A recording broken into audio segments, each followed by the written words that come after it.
This episode of Radio Rothingham was brought to you by Jizz. I mean Jills, which is the most fruity drink that I have in my possession right now.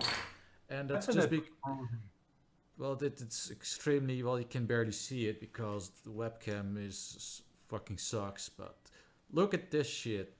I can't see it. Yeah, I spiced up the face cam a little bit, and it's great. I guess I'll leave this on so you can at least see me. There we go. Artrix is a vampire. Not anymore. Anyway, we got ourselves a new episode of Radio Rothingham, the world's least professional podcast. We got two co-hosts with us today. It is the one and only Sekele. Welcome to hell. I agree. And we got ourselves a Tridgeon from Merca. Howdy, part. Hi, partner. New episode. Also, so far we don't have Xaverius, and if he just doesn't show up, it will end up being the first episode without Xaverius. I have no clue why he's not around. Jokes on him, I guess. So he either shows up or he doesn't. Well, we'll see. Also, Penboy has been missing in action for some while. I don't know what's up with him, but that's all up to him. No need to force him. So, and Ezra was here, but she disappeared, and now she's dead, and she might resurface later, but don't count on it. I'm drawing Moira, the brand new character from the Overwatch. She is a support. Moira. I actually have no fucking clue. We have a genuine Irish dude, but he's dead. So Moira?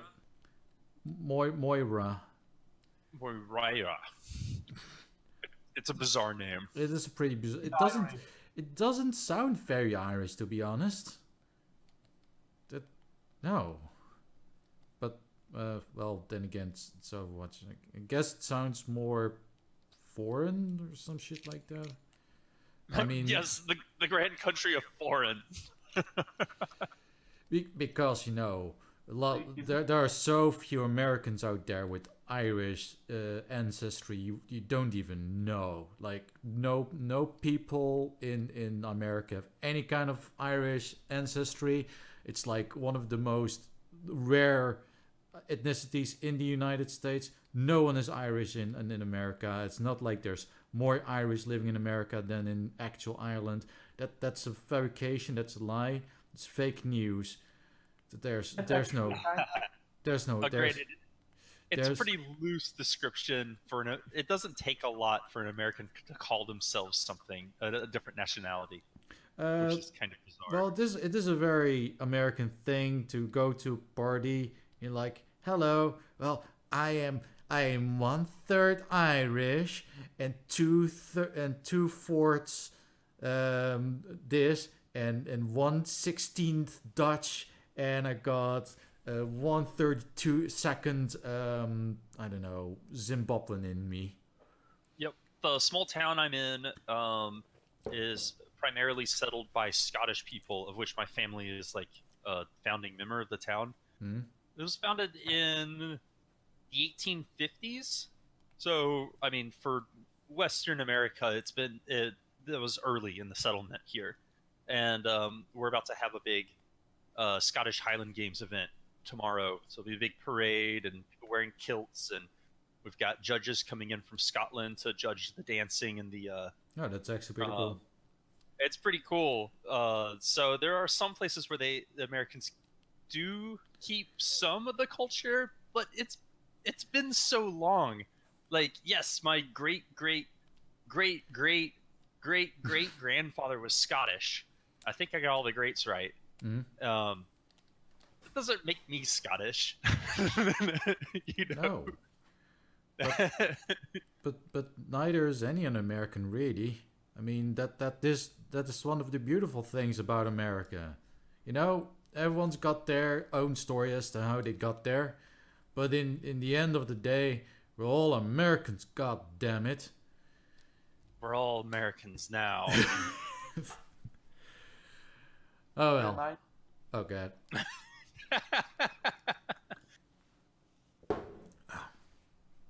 God damn, this stuff's sweet. I'm being ignored again, am I? No. Quite to the contrary. I was like, oh, go ahead.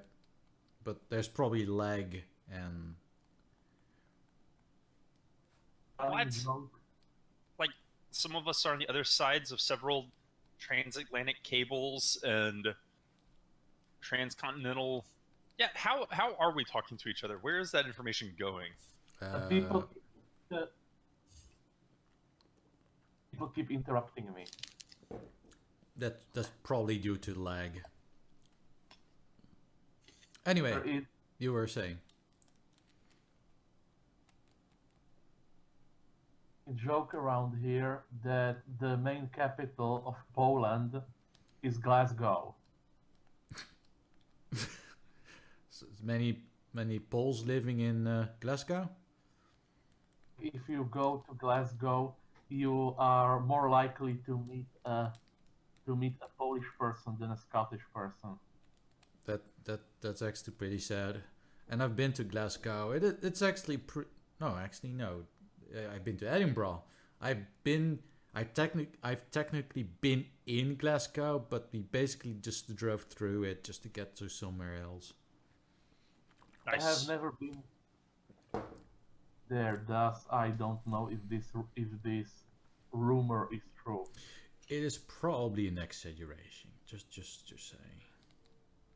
There probably is a bit of exaggeration involved. Probably. Or maybe not. Maybe it's all true facts. I don't know. It's only true if there's a hashtag in front of it. Oh yeah.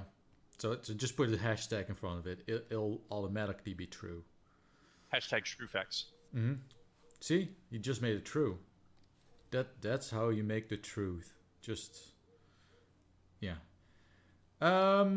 Also, I see an error I'm making with this Moira drawing. I'm gonna fix it right now. That's here on Radio Rothingham, we fix things on the spot. Or Is not. it her tubes? Yeah, there's something off about the tubes the way I've drawn them. So is Moira the representative Overwatch player for the internet? How come? Because all internet users are Irish? Tubes? No, series. She's not a dump truck. More like a series of tubes. But yeah, from what I've seen gameplay wise, she is gonna be some clusterfuck between Symmetra, Zenyatta. It's got a little bit of Mercy. She's gonna be. I've had a chance to. I watched my brother play with her because I haven't bothered to get on the test server or whatever. It's interesting. She can't do the upfront damage or healing like a Symmetra or a Mercy. So if you're trying to do one of those two things, she feels like really underpowered. Yeah, you need to do.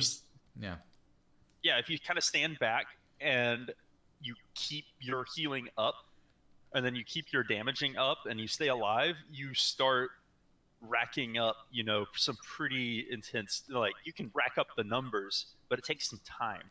Yeah. So it's an interesting kind of like laid back. A lot of like Overwatch characters, you really need to be upfront dealing damage, in the enemy's face. Where she's a little bit more patient. It's actually kind of interesting. I like the direction of this. Yeah, from what I gather, in order to do effective healing, you do need to dish out damage. Yes, because you can recharge your abilities, or not really exactly sure how it works yet. Yeah, because from what I've seen in the gameplay footage, you basically run around hurting people. So you can hurt as much as you want somehow, but there's like no gauge anywhere. So I wonder how you can assess how much heals you're actually able to do.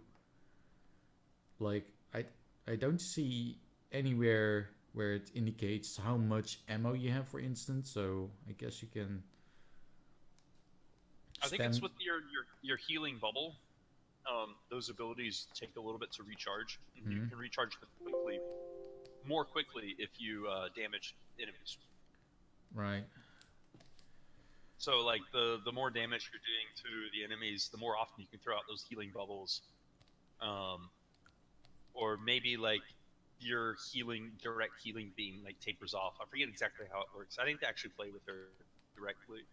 And of course, I'm sure since this is all in the test thing, it's probably going to go through several changes over the next few weeks. I don't think the Moira that's gonna go live is gonna be quite the same character that we have on the PTR. But yeah, it's definitely a very interesting development. It was interesting listening to Blizzard talk what she was like in early internal testing, and they said that they had an earlier Moria where it was 1-to-1. You, in order to heal, you had to damage, and it, like 1 hit point to 1 hit point. And they were like, well, then this makes sense because it's easier to balance because, you know, you can't heal anything unless you deal damage. And the problem was there was nothing to stop you from just going DPS and then occasionally throw out the heal. So they had, it's like a Symmetra that is damaging you and healing herself at the same time because she has the Mercy healing system where except it was also with damage. If she was healing herself while damaging the enemy. Okay, yeah, that's pretty OP. It was pretty broken. That's why they changed it to the current system. I wonder why they didn't just like... Isn't that kind of how the Reaper character works? Yeah, that makes him fairly viable these days. There was a time when Reaper was seen as like, oh yeah, he's only for edgy 13-year-olds. As an actual DPS, he's kind of a joke because his range is shit, his teleport is shit. The only thing that might have... Go ahead. I'm sorry, I just totally jumped in. I blame the lag. Yeah, it's probably just a lag. Don't worry about it. Anyway, people were playing him like Genji. Probably. The thing about Reaper is that he's really good at... There's a reason they call him the tank destroyer, because he's really good at just decimating tanks. Then you can definitely vouch to that. Whenever I play Zarya and there's a Reaper around, he's usually the bane of my existence. Because he'll come up to you, he'll just eat your damage before you're even able to absorb it. And even if, particularly when your shields are on cooldown, and you're like, oh, for fuck's sake, there's a Reaper, and he just deletes your health. It's crazy. And since you're Zarya, you don't really have any shielding either. Like, you got your shields, but they act like regular HP, opposed to armor that reduces the damage taken as well.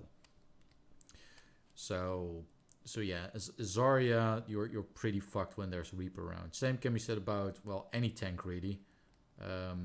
Reinhardt and Reinhardt and D.Va have the advantage of also having armor. So it does take Reaper a bit more effort to get rid of that, but still, Reaper is pretty much the tank killer of the game, especially if you can get up close. Yeah, which is interesting because most of the tanks are strong up close. Mm-hmm. So that's definitely a direct some of the tanks are better able to deal with this than others. Reinhardt, you can either charge the Reaper or charge out if you can't hit him directly to get out of there, and then you can, leave your longer range DPS people to deal with Reaper. But Reaper's pretty good at jumping in and jumping out and kind of playing the guerrilla. Yeah, which is pretty. It's interesting to see that change, where he's actually being used. Well, I do notice that more people are picking Reaper, so his pick rate definitely has gone up, especially since his rework. I mean, for Reaper, a tank is like a health pack. He raids around, being all edgy and shit, and then he sees a tank, But what he actually sees is like a giant med pack. He's like, oh yeah, I'm gonna get that health. It's all mine. Nice. Just sneaks up to them, get a few shots in, and then he's fully healed. And only then the tank will notice, oh wait a minute, I'm being killed, and it's already too late. The Reaper's already there to murder them. Murder them Reaper style. Die! And then they died. And none of them lived. Except for Reaper. Reaper gets to live. Okay, I guess these tubes Speaking make of more sense. Moira, Oh, go ahead. Moira, I already mentioned it before the stream, but since we have, I can repeat it. Apparently, Moira's original character design Yeah. had her have tentacles. Yes. Basically the same design as she is now, only that she also had tentacles. And apparently it was removed like last moment. I mean, it didn't seem like last moment. I saw that same interview too where they talked about it, and it was one of several options where they were trying to like nail down what the character looked like, and it was one of the front runners on they liked what it looked like, but it got cut because they couldn't really think of a good mechanic to go with it. So that got cut really early in her development. So that it made it all the way through, like to the like, okay, this is what the new hero looks like phase, and then the tubes and the healing and the leech, that when they decided they were going to go with the leeching and health doling mechanic is when that was cut. They also decided that they liked sleeves, apparently. That was evidently really important. Well, it definitely makes her help stand out quite a bit. Because she does have a fairly unique silhouette, which is, of course, very important to a game like Overwatch, where you have to make split-second decisions, and you can't really, afford to think for half a second just to figure out, oh, is this Tracer or is it Diva? Which actually happened a few times to me, where I'm like, oh, from a distance they might be both, but it's a small character. One fully charged Zarya ball will probably kill them, and most of the time it actually does. But still, it's nice to know whether you're dealing with a Diva or a Tracer. Usually, I'm right. Part here is that some players actually use this as a strategy. Oh yeah, and that's why when you watch professional matches, they're not allowed to choose custom clothing or anything. They all have like the red and the blue outfits, because apparently there's a whole like metagame surrounding what like postures you use for your emotes and like what thing you dress up as, and like, oh, you can make your Reaper look like a soldier and your soldier look like a Reaper, and Exactly. I actually knew a lot of people who got the Reaper skin, the Blackwatch skin for Reaper, made him look like a soldier from distance, and so yeah, they I died to that a few times. Yes, and they could basically mess up the opposing team by this. Yeah, and then like of course there's always the hilarious videos of people using the like laying down emote to go like lay down in the flower bushes and then run out when they're off the point.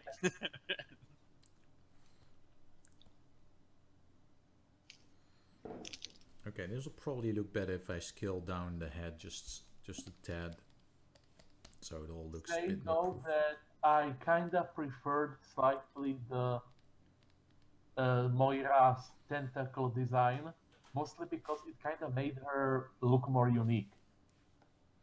Complaint I have about her, does not exactly look like an Overwatch character. Like, I can't shake off the feeling that she looks like a character from Star Trek. Well, you're definitely not incorrect. When I first saw it, it didn't really give me that Overwatch vibe.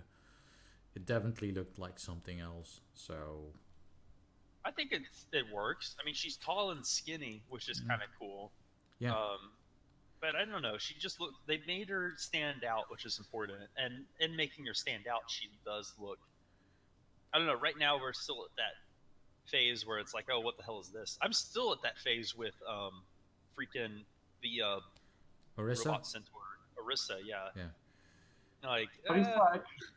Orisa actually does look like she would fit into this universe. That's true.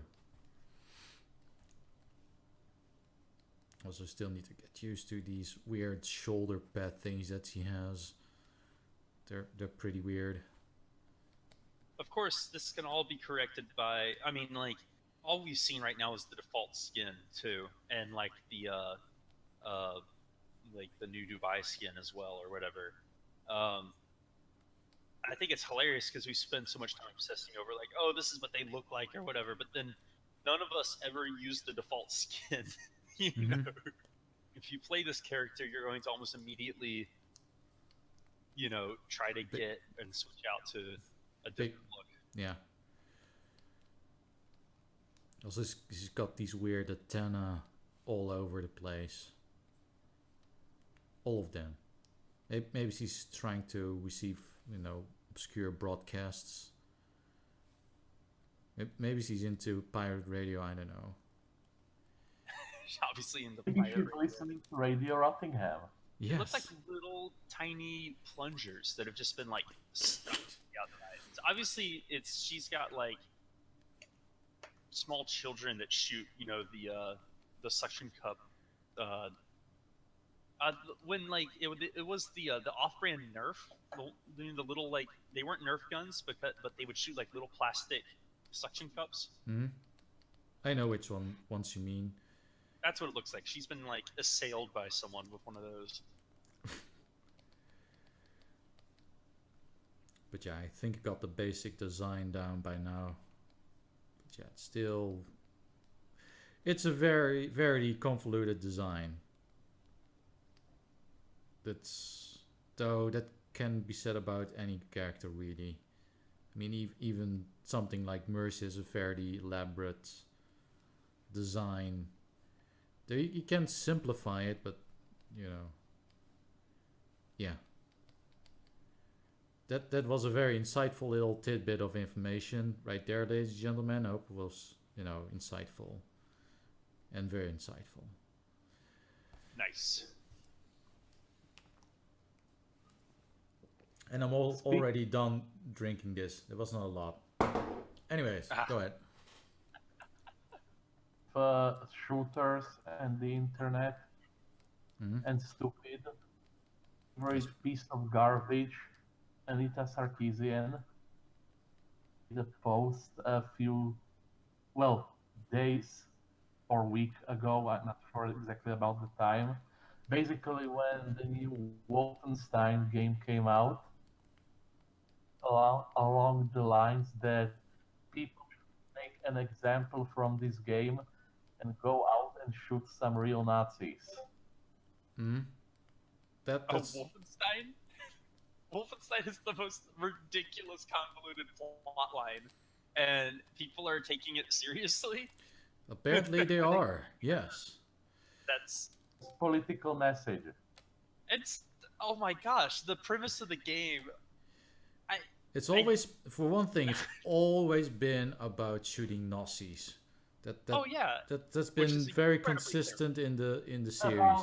It's been about shooting Nazis even before it became a first-person shooter. Yes. So isn't it a sequel where you've been like traumatized and in like a psychotic break in a sane asylum for years, and because it's in an alternate universe where the Nazis won World War II, it's like set in like the 1980s or 90s when the Nazis finally get around to like closing the insane asylum that you're in, because they're Nazis, and so these people are just the drain on society. So they're gonna do their Nazi thing and come in and like kill everyone. And so evidently, seeing the Nazis come in, like takes you out of your psychotic break because it's something that your brain can latch onto, killing Nazis, and you just start like murdering Nazis in the insane asylum.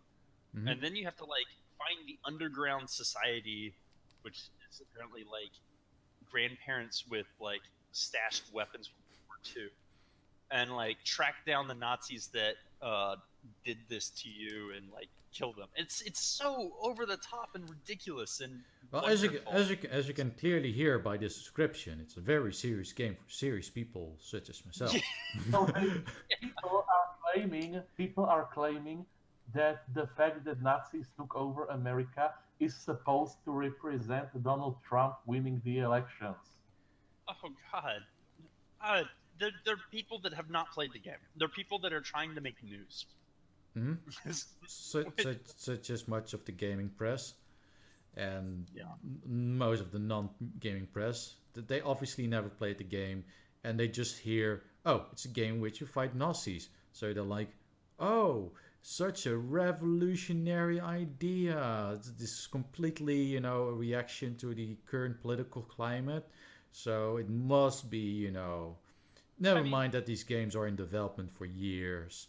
No. I wouldn't be surprised if they were like, oh, there's been a recent, uptake. I don't know. Nazis have been like a kind of pseudo new thing in the news for the last few years because they are a scapegoat. Nazis are basically a scapegoat now. Yeah, but so I can understand like a game company would be like, well, this would be a great time to release a new Wolfenstein game. I think they're absolutely correct. I mean, there's definitely something therapeutic about shooting Nazis these days. But yeah, the whole thing about this recent Nazi thing is, Americans have more or less allowed actual Nazis to speak freely under the guise of free speech, and for the longest time that's always been peachy. Like, you may not agree with these fuckers, but this is fucking America. You're free to say what you... The best way to combat Nazis is to actually allow them to talk. And let them choke in their own words. But right now, the general consensus seems to be we must stop them from speaking because they might convert other people into Nazism. Which ironically helps them to convert people. I don't know. There's been a lot of... I haven't seen a lot of like people actually preventing, a lot of the effort's been put into like counter demonstrations. The interesting thing is we're now seeing evidence that a lot of the counter demonstrations and demonstrations themselves have been set up by third parties. And like in this whole like ties with like releasing like what Facebook ads are bought by Russia, there's also some evidence that there might actually be Russian influence in some of these demonstrations and counter demonstrations. But it might not all be Russians. That's just the buzzword right in the news right now. But there is effort by... There is political... Yes, it's definitely a scapegoat right now, and it's the big buzzword. But the interesting thing is that there is political motivation from... I mean, you can also see why like local political movements would benefit from this as well. To cause, the American public to, turn against itself. And so, yeah, like there was near one of my hometowns, like Murfreesboro, Tennessee, there was a recent, white like pride movement that was like started up, and it caused a huge, sensation in the news, and this giant counter demonstration came out, and like thousands of people came out to be a part of the counter demonstration, and the police had to like shut down the city center, and like 13 neo-Nazis showed up and stood in the middle of town with their like flags and their racist slogans and whatever, and and then left. But it was like they shut down this, middle-sized city for hours over and here is the point. Nazis. And here's the point. they actually made the anti-Nazis look worse than the Nazis themselves. I mean, they definitely showed that. I mean, one of the biggest concerns was because Tennessee has a long history of racism, and the locals were like, well, we don't want them to look like they were unopposed because that could, say something bad too. But I don't know, there's got to be some middle ground with like ignoring them, but also like letting them know that you don't agree. And Yeah, I that's think all there's been a perfectly lot of fine.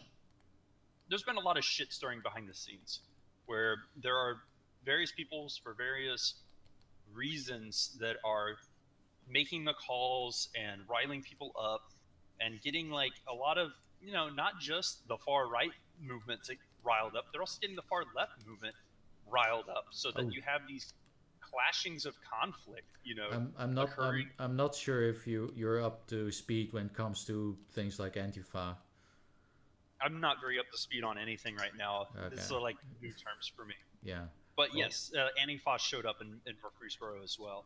mhm. Antifa, by the way, was declared to be a hate movement by the FBI. Well, So not specific in the hate movement, but in terrorist organization, since they. I mean, they show do- up head to toe black with Mhm. everything covered, Yes. and they're chanting, and it's like, yeah, the argument is that they, like they're the people that are punching Nazis and they're combating evil people, but why, if you're such a movement for good things, why are you hiding? Yeah, You know, and also their tactics can be construed as fascist in of themselves. they're I mean, they burn awesome. down stuff. They Yeah. freaking set things on fire. I think that if you're trying to counter and demonstrate Nazis, violence is a really terrible tactic. Mhm. Like, oh, we can't sit back and let these people just have their own way. And I'm like, yeah, that's kind of how you win. Yeah, all you have to do is show, look, we don't resort to violence. We're your allies. We're the good guys. We're chill, unlike these violent thugs. And then you Yeah. win. But now it's like, no, we gotta beat the shit out of them. And then I was like, That way, you basically show that you are literally worse than the Nazis. well, kind of depends. Then the Nazis get support. If the Nazis go around and actually hurting people, then I wouldn't go as far as say the worst, but at the worst, they could be just as bad. And I don't know. The worst part is that you're taking what is essentially a small problem. I mean, it's a big problem in that there are still racist people in America, but it's been something that is vastly blown out of proportion. Like, yes, it's definitely something that as a country we're dealing with, but we've been successfully getting better at this pretty, like with leaps and bounds. If you compare, this generation to our parents and then our parents to our grandparents, it's like, holy shit, this is a problem that we are fixing. And now suddenly we take this, what is now a relatively small problem, and then we're just blowing it out of proportion and, well, calling the news. And the thing is that that ask any person right now, is racism bad? Just a simple question like, do you want to be a racist? Is this a good thing? Is it good to be racist? I will say that most people will say no. It's not exactly a very good idea to be racist, and we also know why. It's at this point it's common knowledge. yes, at the same time, though, I think we're failing to educate people in like arguments and philosophy and how to like form opinions and a lot of people are starting to settle on what's the easy thing is like, oh, okay, this is bad, that's because I've been told so. And now suddenly for the very first time in their lives they're encountering people that are saying, well, why? And maybe like pumping in their heads horrible ideology, because honestly that's been absent from day-to-day existence for so long that I think people have forgotten those reasons why this is bad. And like, I don't know, maybe we just need a good. I am just going to remind you, black protesters at universities who want to reintroduce racial segregation because they say they feel safer in a place without white people. Yeah, and there's some really interesting sides to that. So part of how segregation was broken in America, the strategy was forced integration. So there are still, many cases where if you're in the public school system, you can't choose where your kid goes to school. They're going to be forced to be in an integrated system. And I think in a perfect world, we wouldn't need such a thing. You would be able to choose where you go to school and who you hang out with. And in a lot of cases, yeah, people would choose to, be with their peers, people with where they live and who they live with. And it's, in a lot of these, and so like there's arguments that like, hey, I would feel better if I could just, hang out with my friends and the people that I live near and I live with. And I think some of the argument comes you actually don't have a choice in what school you are going to go to. Yes, it's determined by where you live, but you can also be bused entirely across, the city that you live in, and it's forced integration. It's not. Yes, it is to meet a quota, and this is how this has actually been a huge force for good in combating racism in America because our cities are segregated with where people live and who they live with. And so in order to expose, white kids to black kids and black kids to white kids and like have them grow up together and realize that, oh, these are people too. They're, forced to go to school together. And I can see that there's definitely an argument for like, hey, this is kind of backwards and there's, we should be able to choose where we go. And I think a lot of these protests come out of that. Some of them aren't out of that though, and some of them are just out of, like I would rather be able to form my own space based on, my race. And there's a lot of backwards thinking in there too, like you're suggesting, but there's also some valid points in there. Mm-hmm. It's complicated, is what I'm trying to say. Well, this whole issue is complicated. That's one thing, that's for sure. Yeah, I personally am not too keen on people trying to reintroduce segregation. I can kind of get where they're coming from, but I think in the end it will have more adverse effects than it might actually solve. Yeah, and yes, as kind of messed up as forced integration can be, it has gone a long way to fix a lot of problems. I think it's a lesser evil than it is solving. Yeah. Oh god. That reminds me of a case from Switzerland. Basically, some Muslims were suing local schools because they refused. Well, they basically had mandatory swimming lessons, boys and girls. By the way, girls could choose what to wear, so their daughter in this case could very well wear a full body swimsuit. Her, but the point was that there were mixed swimming lessons, and they had a problem with it. And they basically complained to the European Court of the Human Rights. Religious rights were being violated. However, Switzerland opposed this, and I'm going to say ahead, they won by saying that if they did not do this, it would be segregation. It would be a violation of human rights. Yeah. It was, in fact, the parents who were guilty of segregation. And you're talking about by gender this time. Yes. Yeah. So, I mean, that makes total. I don't know. I don't really know where their argument is.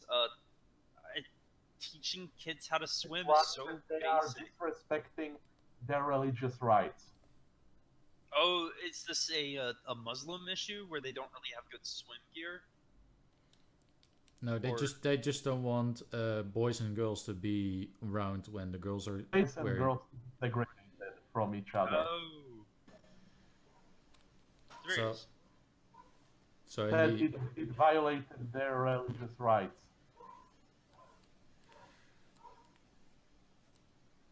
There's a dog in the background. yes, Xaverius is now a dog. he is. Yes. He has become a dog. Oh my god. Is it Dog? true? Is it true? Have you become a dog, Xaverius? Artrix, stop oppressing my trans dog rights. But I'm not. How am I oppressing your dog rights? You are questioning stuff. Oh, I'm not here to educate you, Artrix. well, tough luck. You have to do it anyways. 1, 3, go. I'm waiting. No. Okay. So welcome to the show, Xaverius. Got about an hour left, so make the most of it, I guess. Also, I'm drawing Moira from Overwatch. So we're talking about how in Switzerland there was a case brought against a school for forcing boys and girls to swim in a swimming pool together Yes. as part of swimming lessons. And obviously that's very bad because oh my god, what if a boy sees a girl with her ankles exposed? Well, then she can wear a swimsuit that covers her ankles. I'm not really sure where the problem is There here. wasn't exactly a dress code, like at least not the restrictive one. Yeah, so if they wanted to, I mean, I'm pretty sure that wasn't in France that the swimsuit burqa was invented. The burkini, yeah. The burkini, yeah. I think there's a solution to this. I don't know. Except it wasn't because it was deemed to be in violation of the French dress code in public swimming pools. Oh, because you can't. I can confirm. I was in France.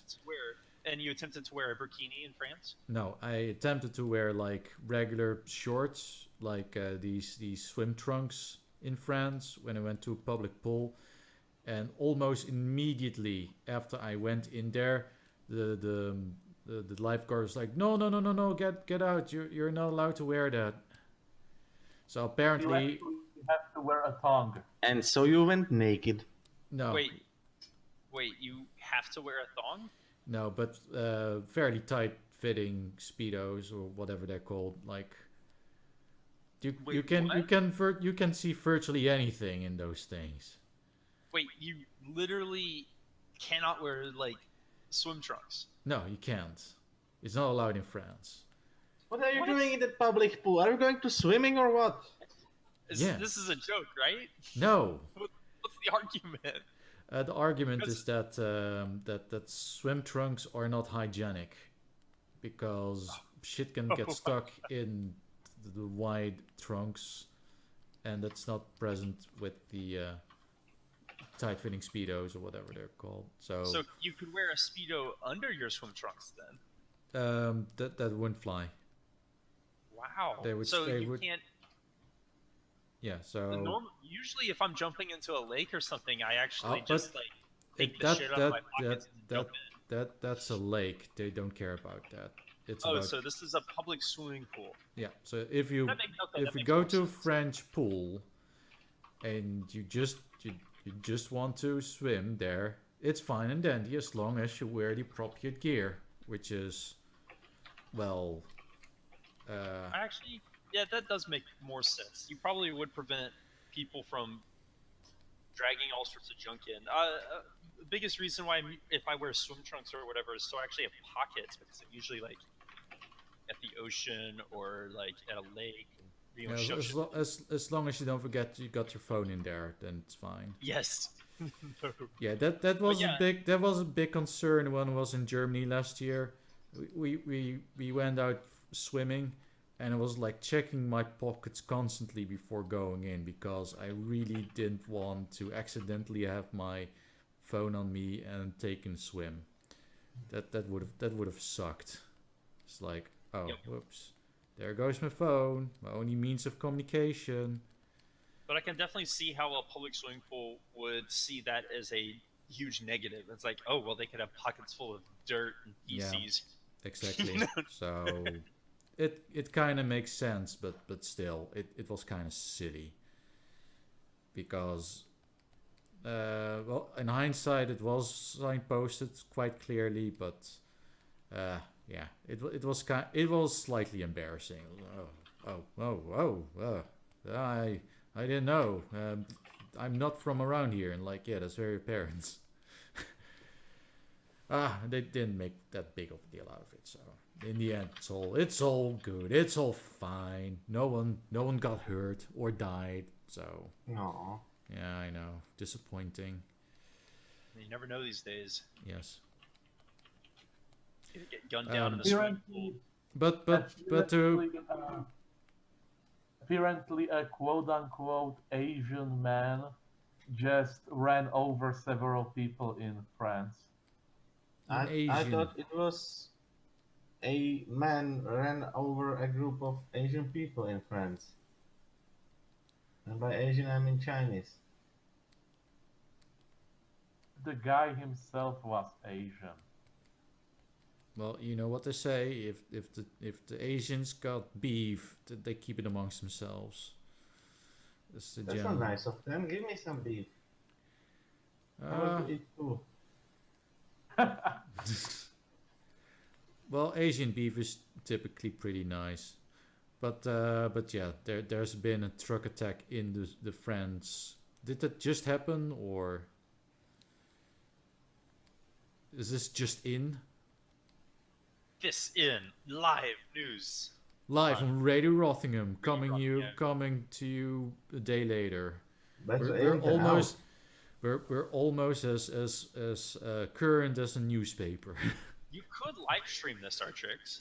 Yeah, That yeah. has that capability. It's almost like I am actually live streaming. You could be watching this right now. Subscribe to my Picardo feed, and if you do, you'll get nothing. No one uses Picardo to watch things. Yeah, it's all about the Twitch and I don't know, Steam streaming. This Steam streaming really a thing? I don't Steam know. streaming is a thing. I watch friends fairly frequently. It's just the lag is horrible. Mm-hmm. You're like usually a good 30, 45 seconds behind them. Oh yeah. So you say something like, "Oh, you managed to climb that tower," and it's like, I'm already at the top. I already No, you finished it. managed anyway. Regardless of which part you are in. Yes. I believe in you. Also, to come back to the whole segregation thing and whatnot, one thing I have noticed in the recent rhetoric surrounding these kinds of topics is that's usually the white people that are perceived to be the problem. These people will claim to be the fighters of justice and will get rid of inequality and whatnot. And their basic approach seems to be to just shit on everything that's white. If it's got any kind of skin color, then they cannot do anything wrong. They're poor souls that cannot possibly do anything wrong. But whiteness and white Well, people. they can drive Artrix, obviously. The what? They can what? Drive. Drive? Yes. Well, everyone can drive. Even women in Saudi Arabia these days. Well, then why are they having so many accidents? I don't know. Or can they? Oh, you're talking about the Asians. You bring up that stereotype that Asians can drive. You say it's a stereotype, but my experience in working in a national park is that It is probably completely true. two-thirds of all, I don't know if it's in general true, but at the very least on the extreme ends. I work in the backcountry, so I very rarely hear about traffic incidents, fortunately, because that's on a different radio band and I don't get it where I'm at. But if it's a major incident, I hear about it. And I'd say like 2/3 of all of major traffic incidences, usually ones that involve them having to need to get out the helicopter because someone's driven off the side of a cliff, are Asian tourists. From Japan? which is from China. Oh. And there's Well, China is in Asia. and also whereas like I don't know, I'd say a good half the tourists are probably from Germany. I mean, and then That's not like in Asia. the rest are So what I mean is that it's proportionally a larger. It's more Chinese drivers are getting in accidents than Chinese visitors to the park, if that makes sense. That Unfortunately, makes a they're little the bit worst sense. drivers. They're the worst drivers, fortunately. The Germans aren't getting in accidents. The French aren't getting in accidents. It's the Koreans are fine. The Japanese are fine. It's the Chinese. I don't know what it because is. the Koreans have tiny cars. They're the ones making all of our cars, so maybe they're really familiar with them. Because usually Chinese can't afford cars. But really, they had last year in Kings Canyon National Park, there was a Chinese tourist that drove off the side of a cliff, fell like 500 feet and died instantly with like 2 passengers. And while they were going down to rescue it, they discovered another car like 200 yards away from this car that they didn't know was there until they went down to get this car.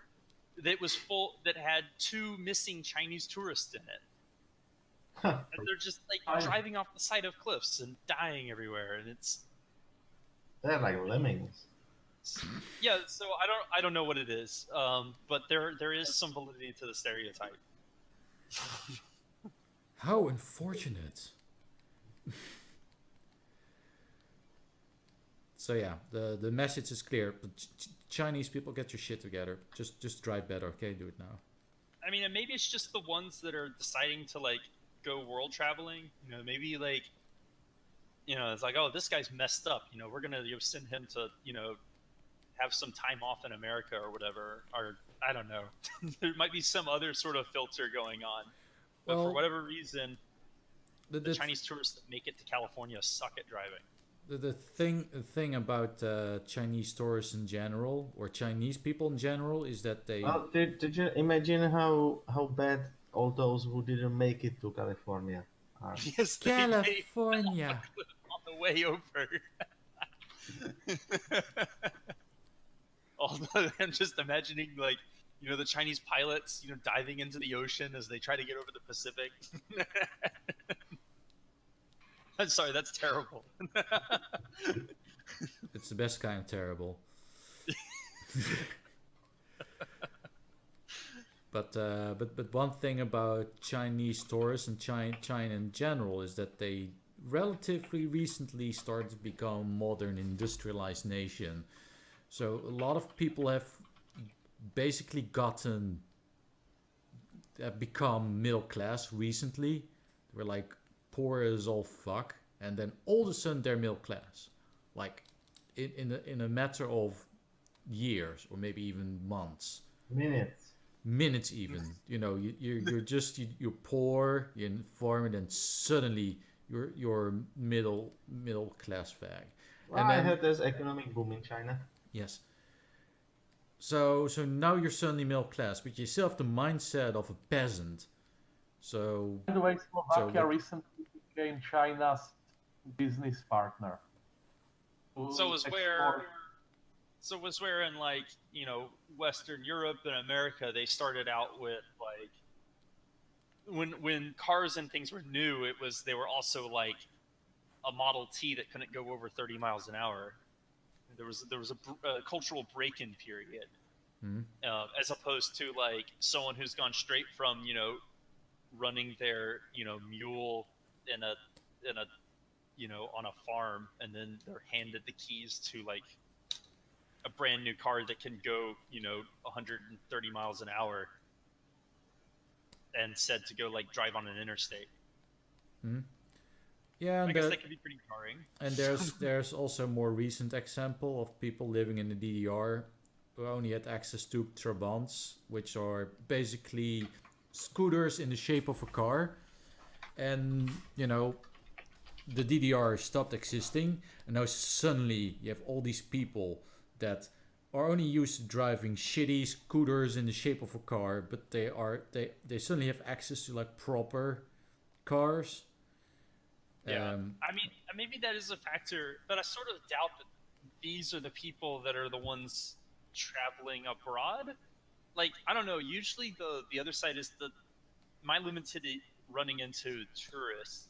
The Chinese tourists that I run into in the national parks in California seem to be really well off. Yeah, like, I always sort of imagined that they were like from an upper class. yeah, but that's the thing. They used to be poor, and only in a matter of a few years they suddenly become rich. It's a very sudden development, so to speak. So you got these wealthy people with access to all this technology and whatnot, but they still have the mindset of peasants, and that can be seen in the way they interact with people, in their driving style. They just haven't really adapted to the unwritten rules of living in modern industrialized nation. At least that's the impression I got. Fortunately for me, I do have to deal with tourists, but you know they're not in cars. It's also the impression I got, but all I saw was a video on LiveLeaks about a woman with a child, with the child who started to shit on a crosswalk, and then another woman ran over them and just escaped the car and ran away. Mm-hmm. Yeah, you see a lot of these videos from China, and it's very jarring. Sometimes you see like a video and something happens, and these people do not seem to be phased. Like someone just died a horrible death, and everyone's just minding their own business like nothing happened. Kinda makes me think of Russia. Well, that's true. Yeah, horrible things happen on Dashcam all the time. That on just security videos and whatnot. Okay, I think I'm finally done inking Moira, so now I can actually start to ink her more properly, add some darker outlines, and then I can start coloring. Moira now? So, Moira? Maybe she's like a moray eel, or a moray. Well, in the 90s, we had commercials by a snack manufacturer called Moira, and the lady presenting the products kind of looks like Moira. C2 was ginger. She has about the same head shape. Maybe it is one and the same person. Maybe Moira is from Moira. Moira. Well, they still have the printed on every single snack. It's kind of funny. You buy these deep frozen snacks, you open it, and then there's the letters written all over it. But you know, somehow it's edible, so it's okay. Well, edible letters. Yes. Well, then again, with during Sinterklaas season, we also have chocolate letters that you eat to buy to eat. You know, it's interesting that over here Moira is a brand of kitchen stoves. Oh, specifically stoves. So are they locally manufactured in Czechia or Yes. Czech Republic? Possibly. Possibly. Unless somebody sold them to the Germans. Well, they probably did, but they just didn't bother to tell anyone. Speaking of Czech Republic, are you also affected by the egg shortage? Eggs. It's eggs now. Yeah. I thought it was butter. Well, now they added eggs to this. You guys. Well, I saw a person outside of a window, and she bought a butter from a random person on the street. I was not sure what was happening, but I think we have butter dealers now. Xaverius, are you sure you guys don't live in a communist country anymore? Just making sure. It's actually starting to look like a communist. Well, Artrix, we live in European Union. That's almost the same. So I'm not judging. Just making sure. Just making sure. nothing changed for us, Artrix, and you are the Moscow. But Wait, I'm the Moscow? Yes. Why? Because you have well off. Unlike us. I'm not even in Brussels. Also, Brussels isn't You're exactly. like 30 meters from Brussels, Artrix. Don't lie. I don't even think Brussels is well off. I've been to Brussels. A lot of it looks like a shithole. And then there's a few nice bits. Have you tried sending letter to the European Union and be like, move somewhere where it's not a shithole? Well, I never tried writing a letter to the European Union because that would imply that it would recognize the legitimacy. So no. But I've been to Brussels, and actually I should give it some slack. It's a fine city, but yeah, it does look like it's seen better days, which is unfortunate. Assholes. Horse? Whole egg shortage we are currently experiencing is the fault of Belgians. Specifically Belgians, so not even So specifically the basically EU. Belgian corporations were supplying Eastern Europe with eggs. Only that said corporations that had these, those big breeding stations for chicken, putting chemicals under their cages, like in their cages, to avoid parasites. Apparently, said chemicals are potentially toxic to humans, and they got into the systems of those chicken. As a result, our eggs had to be destroyed and all those chickens eliminated. Europe was then cut off from eggs.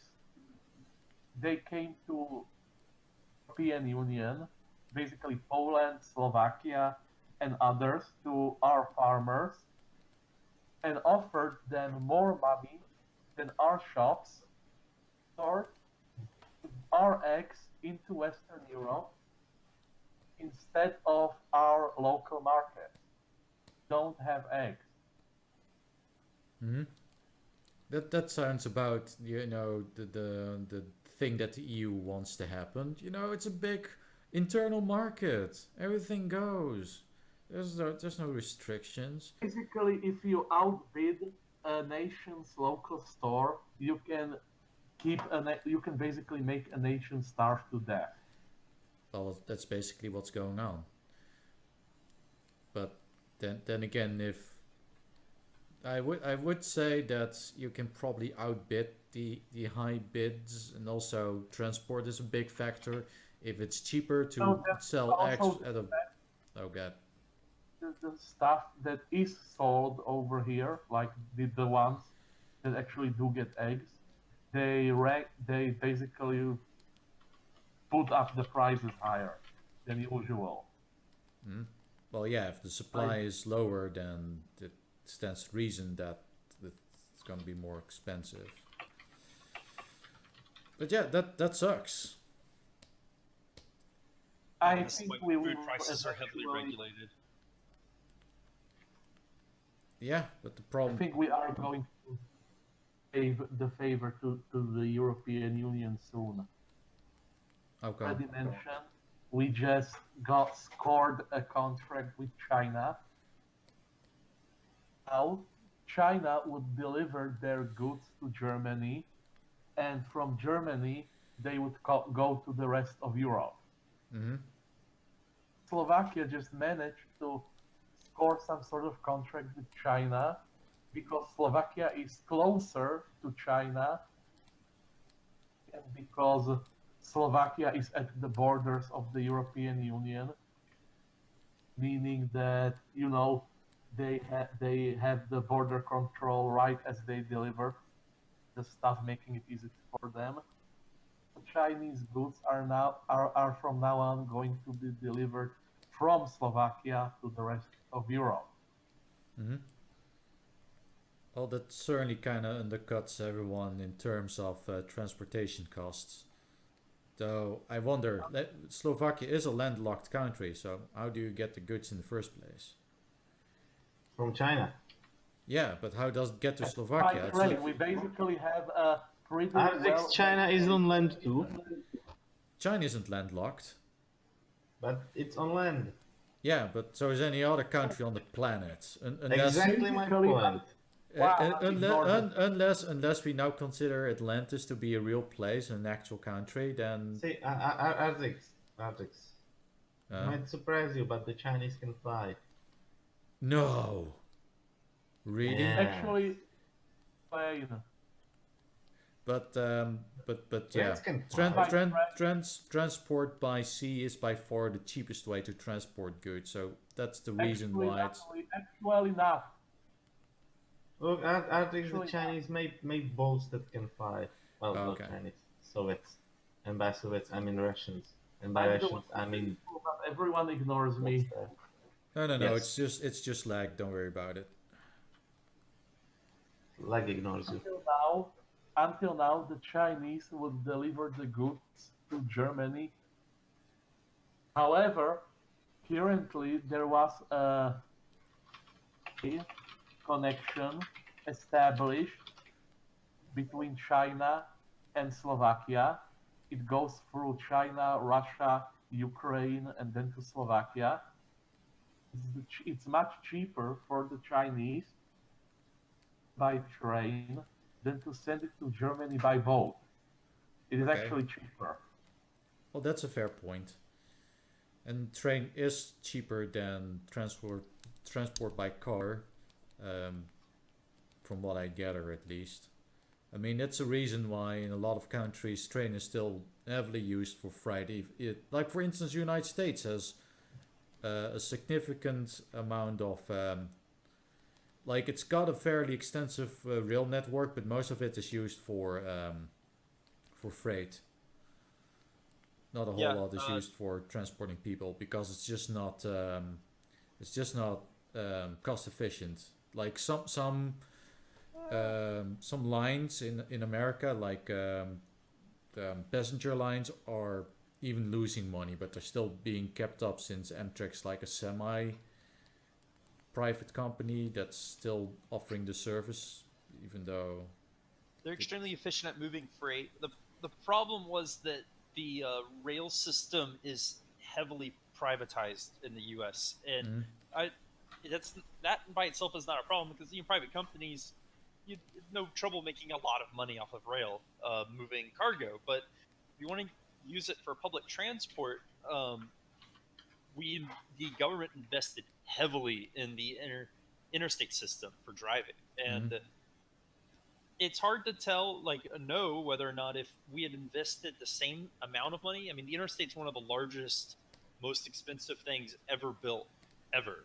And if you were to try to say, oh, the interstate system doesn't make money, no private company at the time could have ever built anything like the interstate system and then made money.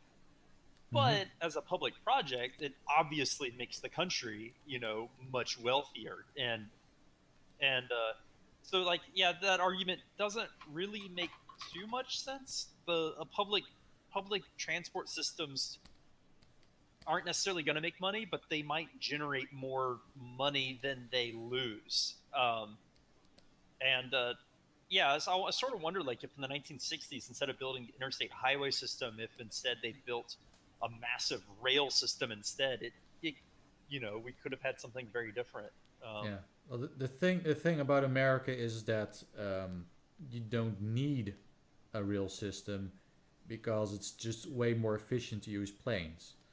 For long distance travel, it makes a lot more sense to just use a plane, which is faster, it's more fuel efficient. There's also the population distribution in America is such that building a rail network would just be it would make no sense. I mean, it makes sense in highly urbanized areas like the northern East Coast and Southern California, but other than that, Yeah, would be planes nice if there work was just fine. planes work fine until you're like trying to actually get. Yeah, they work fine for like getting yourself from one city to another. But if you're trying to move with any amount of materials, or if you're trying to do it in any sort of, I don't know, like a plane trip generally is going to take up most of my day anyway, even though like the trip itself is only going to be a few hours to get anywhere in the nation. Yeah, but you need to get on That's the a plane, blah blah blah. This is a pain in the arse. yeah. Yeah, I A know. train would be nice for inner city travel. Yeah, but Across the country. Unless I'm like moving across the country, then the thing is, it's already happening. You can There are high speed trains between New York and Boston, for instance. There's a bunch High-speed- between. it's all rail lines though. We don't really have a real high speed train built in the U.S. yet. All high speed trains are essentially just rail. If you're talking about maglev, then that shit's still extremely rare. Like I think there's only one maglev in operation in Japan, maybe. I don't even know for sure. I know this whole hyperloop thing. We don't even know if it's gonna work. From what I've seen so far, Thunderfoot has actually been on this shit lately, and the whole project just reeks of. It makes no goddamn sense. This shit's not going to work. It's a retarded idea that sounds nice in theory, but it's just the hyperloop idea now. Yeah, the hyperloop. Yeah. I mean, why not just build a maglev? Why? The argument for it is that they would cost a lot less money, but I agree that it doesn't make sense. I think the biggest problem that I have with it is the idea of encasing myself in basically a coffin. Yes. And it's so like I guess it's a little bit like when you Well, look at Tridgeon, on the bright side, if you die during the travel, you are ready to go. if something goes wrong, you're much more likely to die. It'd be kind of like saying we're going to solve, our local transportation issues by using helicopters. I think it would be equally dangerous, And it's like, yeah, I'll one up you and Dangerous. I'll one up you and say helicopters driven by the passengers, like.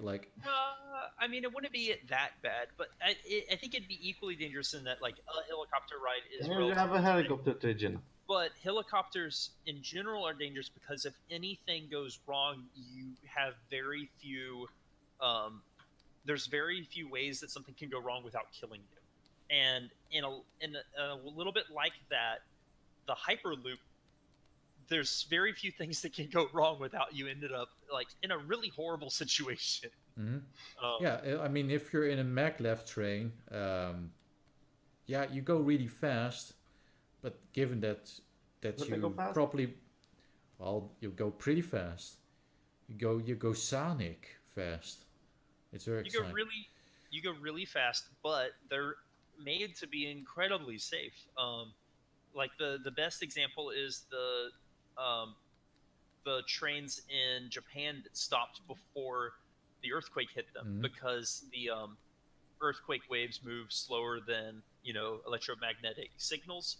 So as soon as an earthquake is detected someplace, an emergency stop is sent out to all the trains, and that signal can reach a trains traveling on train tracks a few seconds before they're hit by the earthquake in some cases, but it's enough time for them to put on the brakes and stop before the earthquake starts. And I don't think anyone died I don't think there were any train accidents in the last big series of big earthquakes in Japan. So what they need to do, Tridgeon, is to make trains that are faster than earthquakes. Yes. So whenever there's an earthquake, you just go a bit faster and just beat the earthquake. Just outrun it. But they're pretty impressive with how safe they're made, despite the fact that it's like thousands of tons of material moving along at hundreds of miles an hour. Yeah, so if you build a maglev and you just build it in such a way that there's very little it can collide with. You know, for all I care, you just build like this ditch with concrete walls and whatnot, and so there's minimal wind resistance, there's minimal intersection with urban areas and whatnot. So it should be relatively safe. Yeah, but the argument for why hyperloop is that a hyperloop system, in theory, would cost, I think, like 100th as much as a maglev. I mean, and like a maglev train per passenger.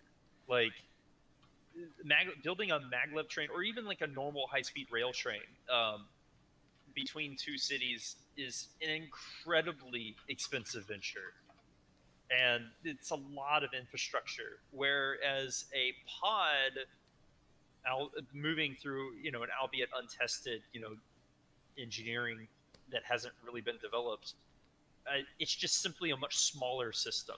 This is a tube that's as big as someone standing up, with a car that's in the hundreds of pounds, not hundreds of tons range, and there's just so much less mass and material that it's way cheaper. That if this is a technology they built, you could potentially link two cities together, or two areas together, or whatever, using this transportation system with way less money.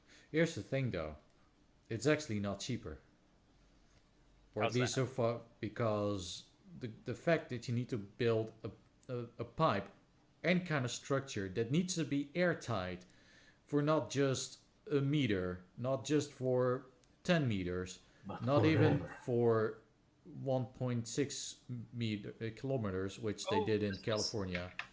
This was an early problem. The solution to this was developing. Oh man, Musk recently was talking about this too. He was saying in the early models they were talking about making at like 1/10 atmospheric pressure inside of the tube, but they've recently dropped that down to like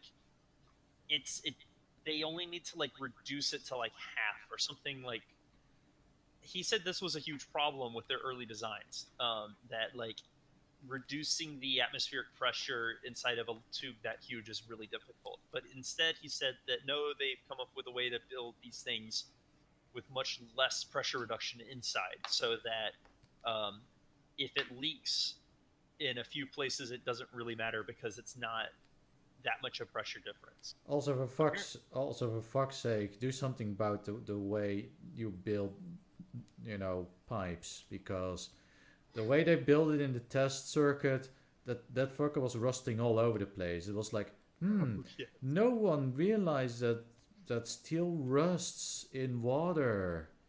That was like, Artrix, you are underestimating mass. That was a test rust. oh, so they had to test what water does with the steel. Yes.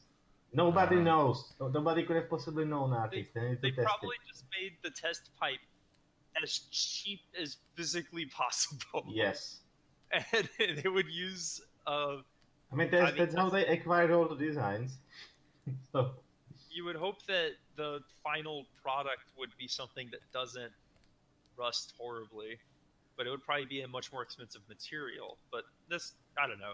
I don't really see it being a viable solution to mass transport. It's not even supposed to be mass transport. It's supposed to be more like individualized transport. Yeah, from what I gather, it's supposed to be akin to taking the subway, except it's on a larger scale. Like, instead of taking the subway to downtown New York, you take the subway to, well, I'm in New York, and I'll take this hyperloop to downtown Boston, and I'll be there in 1 hour instead of 5.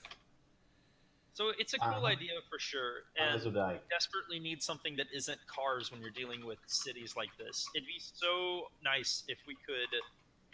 Honestly, I bet the time's coming when cars are going to be excluded from major cities. They just take up too much space and they're too inefficient. I mean, it's already happening. Mm-hmm.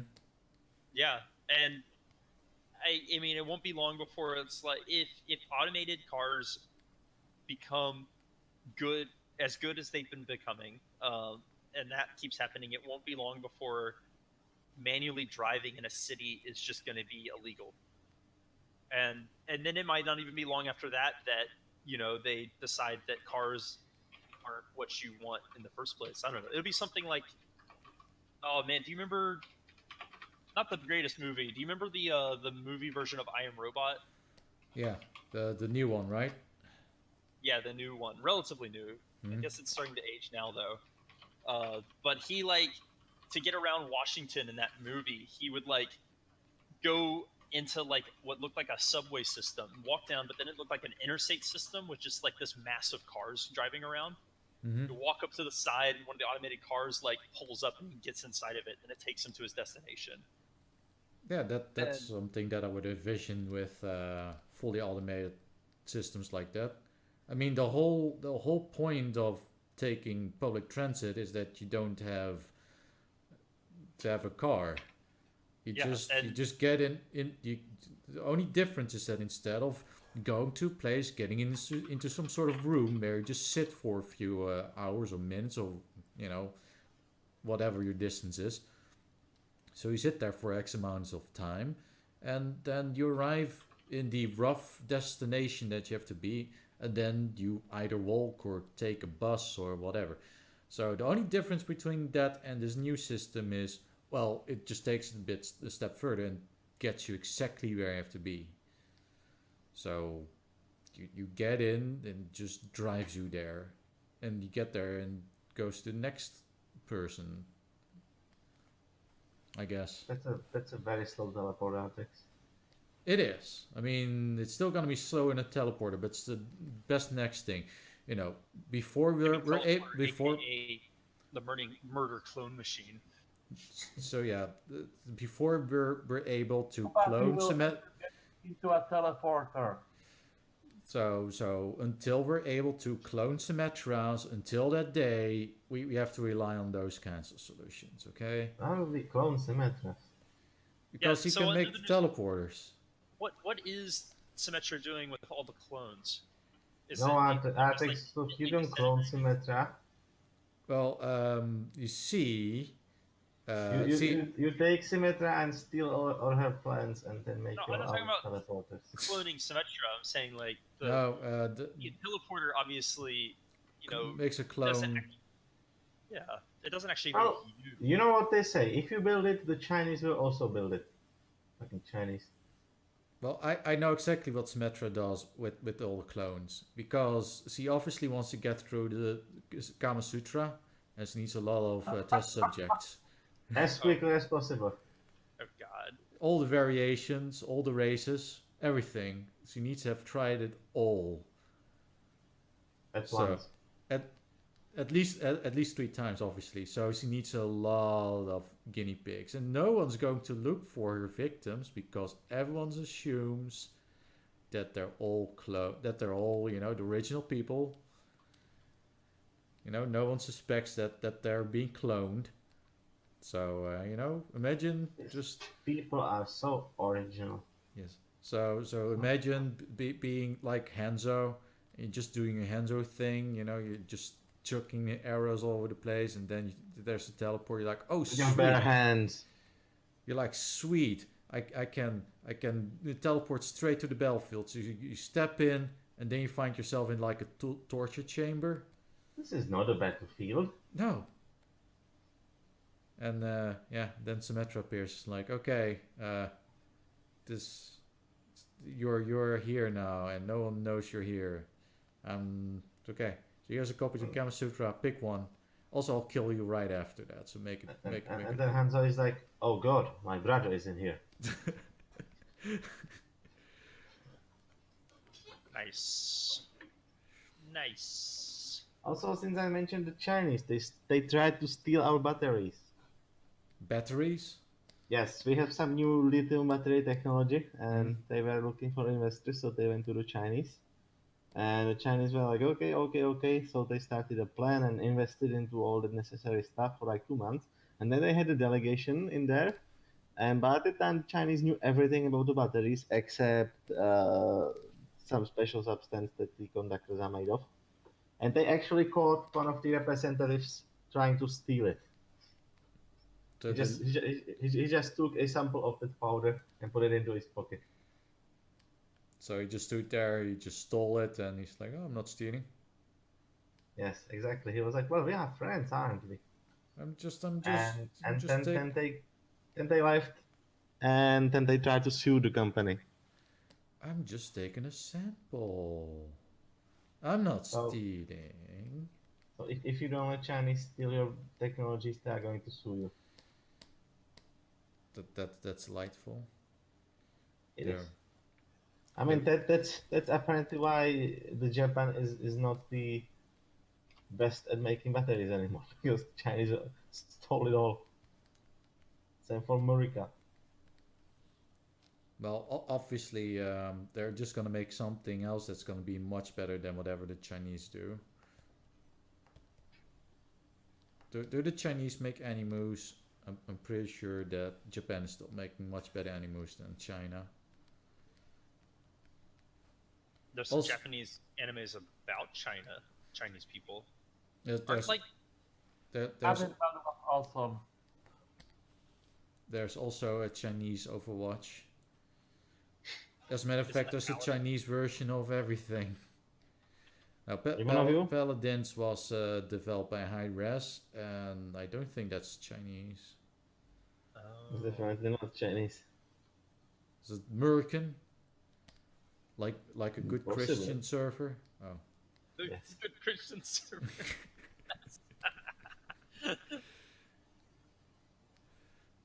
Anyway, we've got about 10 minutes left, so do we have any last minute topics before we end this episode for good? I mean, I'm obviously not going to be able to finish this drawing before the end of the episode. Just saying. I don't have any topics, but I must say it's amazing how stupid is some people's timing. Why? Well, this week I happened to fall asleep in the evening on 2 days. It's like Monday and today. Oh, so that's why you were a bit Yes. late. You just fell And, asleep. and guess which 2 days my friend chose to be online in the evening. Oh, that friend. Yes. So Yes, you had that to, friend that is only online sometimes. so yeah. You had to attend to that, and then you realize, oh, it's No. Friday. No, Artrix, okay, you didn't get it.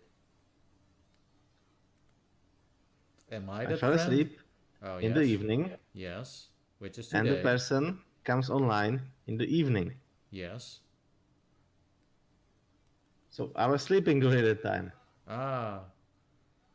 Well, you see, Those 3 days when I was ready and awake, nothing.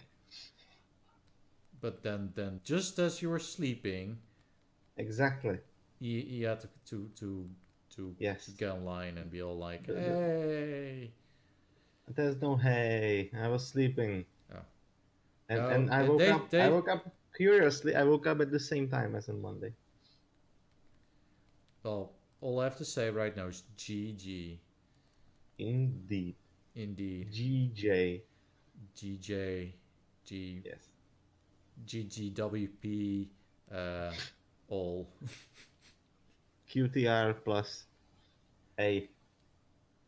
GG. WP. No re. Ally end. Oh wait, you're saying the opposite of that. Come on, man. Had the ally drop at the beginning. Should ally end. The aliens. Oh no. I'm confused. Early Me? multiplayer computer Fine. game. It was pretty common to, if something happened, like your ally would drop at the beginning due to difficulties or anything happened that was unfair. You'd go through the game anyway, but at the end of the game, everyone would just ally each other, and you get a victory situation for everybody. Oh, that's cool. Yeah. That doesn't happen anymore. Just a little tidbit. Apparently, there was a study not too long ago that basically concluded that on average, no, the video game players that play video games are not toxic. It's just people that are really bad at video games that are usually the ones that are toxic. You should actually give a link to this article in the description. Yeah, that's the thing. I don't really have a link. It was posted on Contact Connection and they deleted the post, so I don't. I mean, there are definite I'm- there are games that do better than others though at culture and community. And I feel like a lot of games that do better at culture and community are the ones where they give you more limited access to communication platforms. If all you get is in that like if you're in a server with a limited population of people, you're probably more likely to interact with those people and form some sort of like social boundaries and rules.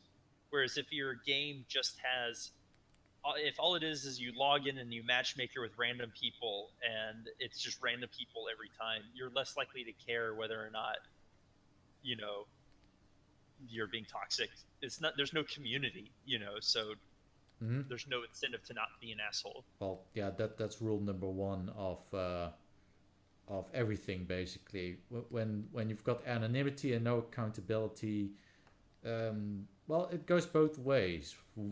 On one hand, you are free to say what you want without very little repercussions.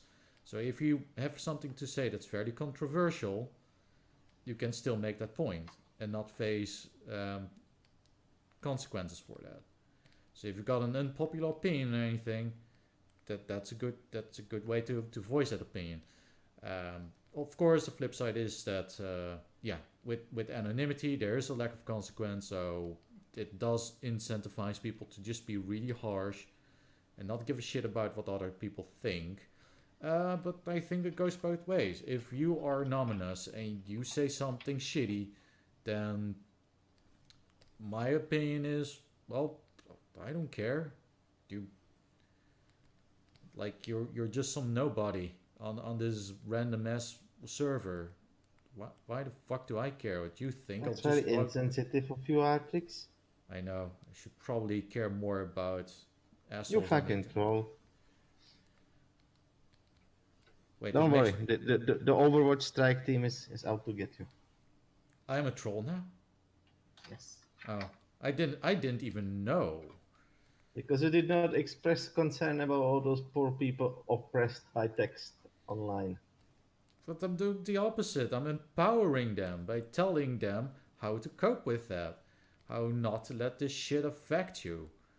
That's way more effective than trying to get rid of the few people that actually engage in this sort of behavior. It kind of ruins the game for everyone. Any attempt to fight this sort of thing just by brute force and just by being authoritarian usually results in the exact opposite. Which means, the problem is not going to be solved. If you create a situation where people are forced to act in a certain way, they will basically not do that. Yeah, it's got to be a grassroots thing if it's going to be effective. Yeah, I mean, there's definitely communities where there's a general attitude of politeness that is upheld just by communities. Mm-hmm. It might be necessarily kind of hard to point at, like how those things started out in the first place, but I don't know. Once it becomes the norm, then it just becomes like a matter of processing new players as they come onto the community. Yeah, and I think for instance in Overwatch, if someone's being a shit to you, you can just mute them. Yep, that's pretty good. What, Artrix? Are you saying that people should assume personal responsibility? Yes, I am. First, that's where terrible. the How could you do that? Comes in. But yeah, obviously our communist, socialist overlords do not want that. They basically want no one to have any kind of responsibility unless it suits them. I don't know. Socialists. Oh yeah. All right. This is gonna be our closing topic because you did want to bring this up. So 1-3 go. said in last week, we just had our regional elections. Put attention to it because the Socialist Party, which of course our Prime Minister is a member of, and it's basically the leading party in the government right now, has changed the election law in such a way that theoretically advantage in these regional elections. Mhm. That they suffered a massive defeat in the regional elections, with most of the regional leading positions either liberals, fiscal conservatives, or independents. So, in other words, in their attempt to gerrymander the shit out of the elections, they ended up facilitating all their opponents. They basically failed. That's That pretty happens. A lot basic. of because they changed the law in such a way as to give them advantage. Everyone who did not want socialists and voted against them. Yeah, like I said, they attempted to do some gerrymandering. They were like, okay, let's just change up the laws in such a way that we'll come out on top. And they did exactly the opposite, and they lost. And the prime minister essentially just went full Hillary Clinton. So this is what you were going on about. So they were And like, how could this possibly happen? The Russians are behind it. Is it true? Did the Russians hack your elections, Sekele? but he did blame Ukrainian lobbyists for it. That's almost the same. Yes, Artrix. Ukraine is basically Russia now. Exactly. My point exactly. Oh, that's It's the detached Russia. Basically claimed that tanks from Ukraine are bribing the media and putting the people against him. As you do. Also, what did you vote for, and are you happy with the results? Voted for an independent candidate who was a former member of the Socialist Party, who went as an independent candidate against his former party. A seat in my region, a liberal one over here, but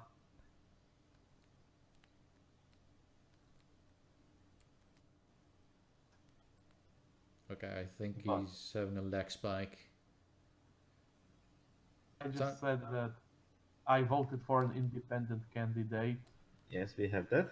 in a liberal We didn't hear candidate. that.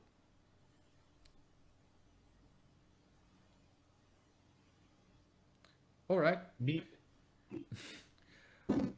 Also, I almost forgot. This might also be relevant to Tridgeon's interests. What's that? Ahead in time. Do you have some thoughts to share on that game, since you also played it?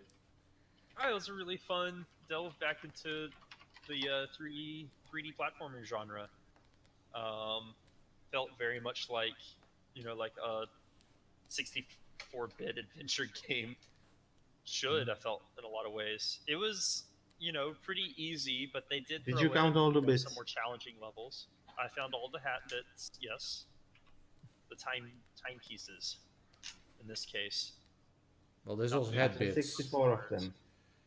Hat bits? No, he was saying, did you count all the bits? As in, is it like a 64-bit game? The joke is that he's just saying that you collect bits in a 64-bit collectathon. That would be a fun game, but sounds like a different game. A bit in time. A bit in time. A head girl has now gone into STEM after being pressured by, I don't know, by Anita Sarkeesian herself. But like spoilers ahead, but this is almost the end of the episode, so if you don't want to be spoiled, you can stop watching now. So in the Head of Time, Mustache Girl turns out to be the villain, But in a bit of time, it turns out that Anita is the villain all along, and she, at first she's your friend, but as you betray her, At because first, you want the she's bits, not a villain, but then she became is a villain. Yes, it's a very, very deep philosophical conundrum or whatever. And Once then she's again, like, "You made me like this." I learned from watching you, Dad. I mean,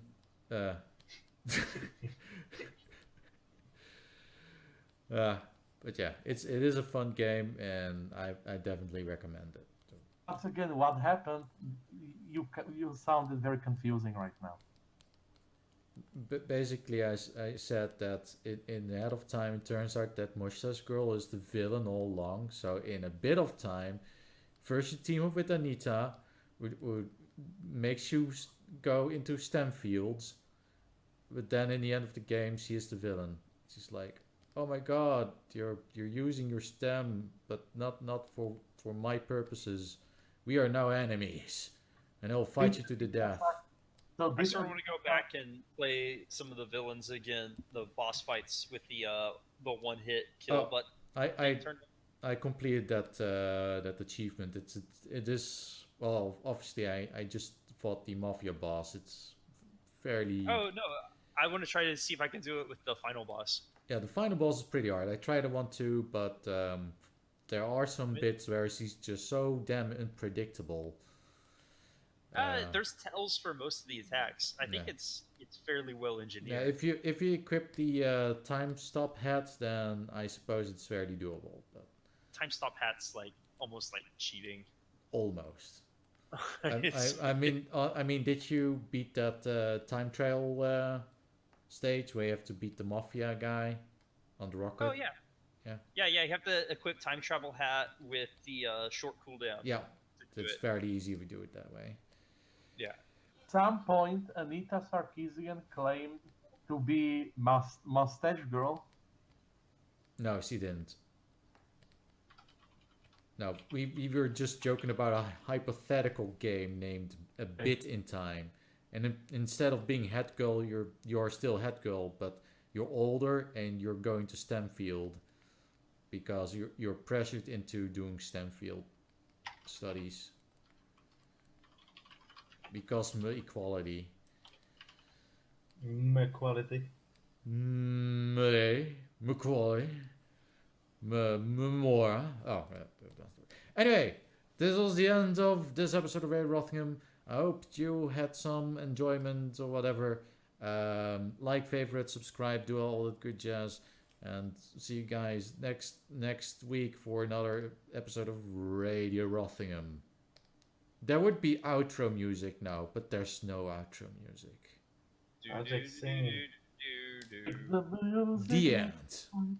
Bring back the music. Let the music make your life. Bring back the music. This is the outro music. La la la. Well, okay. I wanna be the very best, like no one ever. Wait, that's intro music. Yeah, no, we need outro music. But Tridgeon, you can sing it, but you have to use past time. yeah, that was all the outro music we needed. Bye.